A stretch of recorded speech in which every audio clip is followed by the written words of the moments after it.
राम की कंपनी के प्लांट में यूनियन कार्बाइड के कचरे का निष्पादन शुरू होगा। ये कदम जबलपुर हाईकोर्ट के निर्देश पर उठाया जा रहा है। पहले चरण में करीब 10 टन कचरे का निष्पादन किया जाएगा। इंदौर संभाग के कमिश्नर दीपक सिंह ने इस बात की जानकारी दी और बताया कि कोर्ट के निर्देशों के आधार पर कचरा निष्पादन प्रक्रिया कल से शुरू की जाएगी। उन्होंने कहा कि सबसे पहले 12 कंटेनरों से कचरा बाहर निकाला जाएगा और उसके बाद कचरे को मिक्स करने की प्रक्रिया शुरू होगी। इसके बाद कचरे को जलाने की प्रक्रिया शुरू की जाएगी। संभागायुक्त दीपक सिंह ने यह भी बताया कि इस पूरी प्रक्रिया में वो खुद उपस्थित रहेंगे। साथ ही पुलिस के आईजी अनुराग भी प्लांट में मौजूद रहेंगे ताकि पूरी कार्यवाही पारदर्शी और सुरक्षित तरीके से की जा सके। इसके साथ ही प्रदूषण नियंत्रण बोर्ड के अधिकारी भी इस दौरान कचरा निष्पादन की प्रक्रिया की निगरानी करेंगे और इसके बाद तैयार की गई रिपोर्ट को माननीय न्यायालय के समक्ष पेश किया जाएगा। इस कार्यवाही से उम्मीद जताई जा रही है कि यूनियन कार्बाइड के कचरे को उचित तरीके से निष्पादित किया जाएगा, जिससे पर्यावरण पर पड़ने वाले नकारात्मक प्रभावों को कम किया जा सके।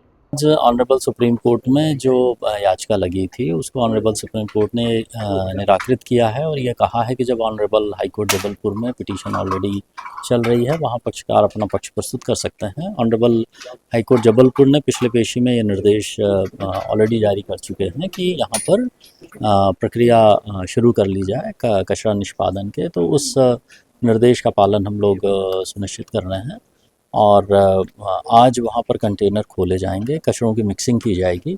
इसके साथ ही जो वहाँ पर कचरे को जलाए जाने के लिए, बर्निंग के लिए जो पूरी प्रक्रिया होती है वो भी प्रारंभ कर ली जाएगी और मैं ऐसा समझता हूँ कि इस पूरी तैयारी में 10 से 12 घंटे का लगेगा समय, उसके बाद ही ये प्रक्रिया होगी।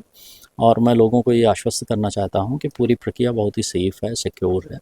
पोल्यूशन कंट्रोल बोर्ड और शासन ने एक इसकी स्टैंडर्ड ऑपरेटिंग प्रोसीजर भी तय की हुई है, उसके आधार पे ही होगा। वहाँ के लोगों को किसी भी प्रकार की असुविधा नहीं होगी, उनके हेल्थ पे किसी भी प्रकार का दुष्प्रभाव नहीं पड़ने वाला है।